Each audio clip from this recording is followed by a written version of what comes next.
మనోడా తెలిసేది.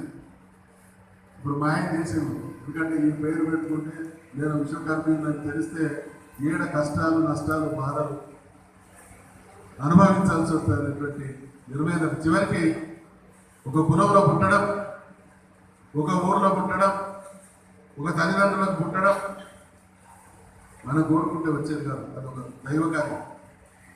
అటువంటిది జన్మతః వచ్చినటువంటి కులాన్ని వేరే వాళ్ళు వాళ్ళ కులాన్ని చెప్పుకోవడం వాళ్ళ హక్కుగా బాధ్యతగా ఫీల్ అవుతూ ఉంటే మనం కులం చెప్పుకోకూడదు అనేటువంటి స్థితిలోకి నిలబడ్డాం.